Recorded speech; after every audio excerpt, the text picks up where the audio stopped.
Écoute cette parole, elle s'adresse à toi personnellement. La parole de la bouche du Seigneur. Frères et sœurs, il y a des millions de chrétiens qui aiment Dieu, mais combien en réalité se conforment à sa parole? Quand nous sommes confrontés à la parole de Dieu, qui est sa volonté, nous n'avons guère de choix puisque c'est une réalité quotidienne. Beaucoup se demandent quelle est la volonté de Dieu pour moi. Eh bien, la volonté de Dieu pour toi, elle est écrite. Elle est dans les Saintes Écritures. Commence à t'y familiariser et à prendre activement position. Nous avons le choix entre se conformer ou se détourner de la parole de Dieu, qui est sa volonté. Et tout vrai croyant est confronté à cette lutte et à cette opposition interne liée à un combat intérieur entre la chair et l'esprit. La volonté propre et la volonté de Dieu, le choix entre la haine et l'amour.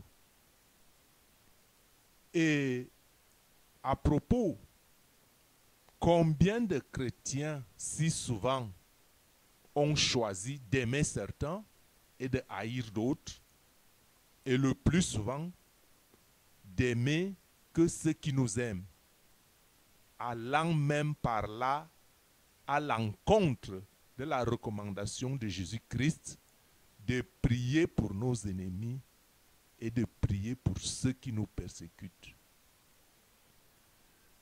Bien évidemment, ceux qui ont la conscience marquée au fer rouge ne connaissent pas ce genre de dilemme, ce genre de combat intérieur, puisqu'ils ont choisi leur part depuis longtemps.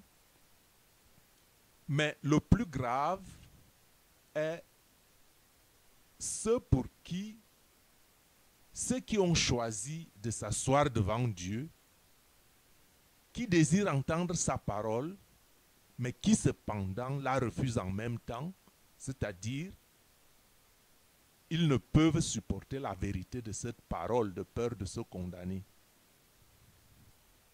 Beaucoup dans ce groupe ont choisi des communautés ou des religions qui tolèrent un certain laisser-aller, un certain libertinage, une liberté, allant jusqu'à la modification des Saintes Écritures pour jouir de la liberté de conscience, tout en se leurrant de l'amour de Dieu. Et je crois que nous en sommes nombreux dans ce groupe. Et Dieu dit, ce peuple ne m'honore que du bout des lèvres. Donc en fait, chacun façonne un Jésus qui lui convient.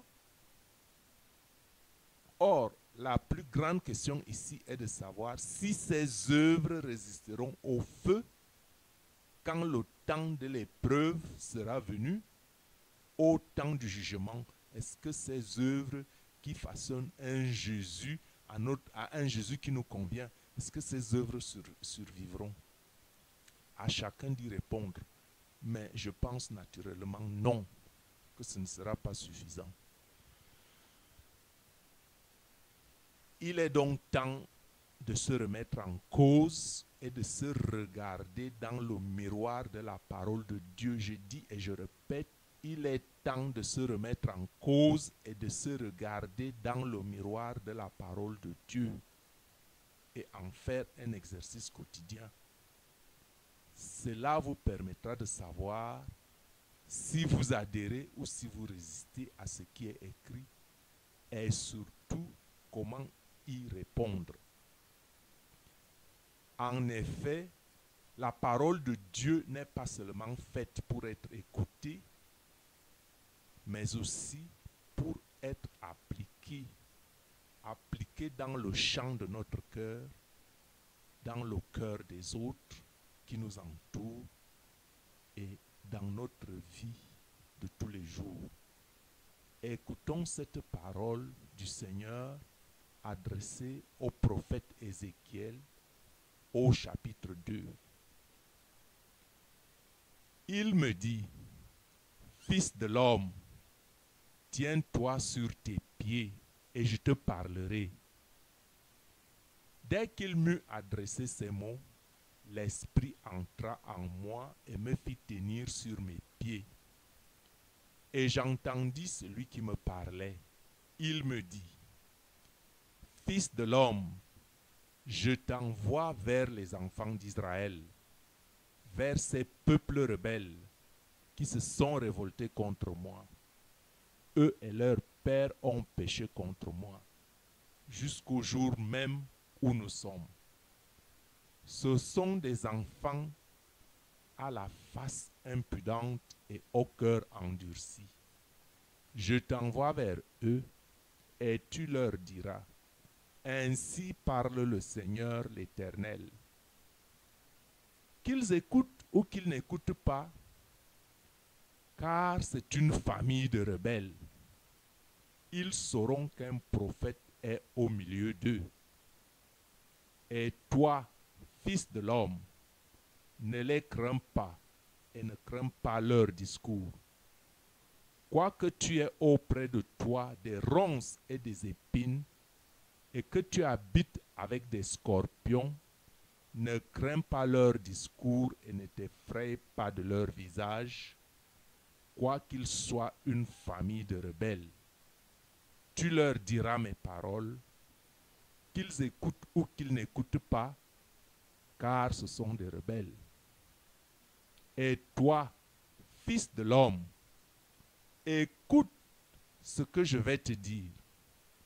Ne sois pas rebelle comme cette famille de rebelles. Ouvre ta bouche et mange ce que je te donnerai. Je regardai et voici, une main était étendue vers moi et elle tenait un livre en rouleau. Il le déployait devant moi et il était écrit en dedans et en dehors des lamentations, des plaintes et des gémissements y étaient écrits. Fin du chapitre 2 de Ézéchiel. Frères et sœurs, mange la parole de Dieu.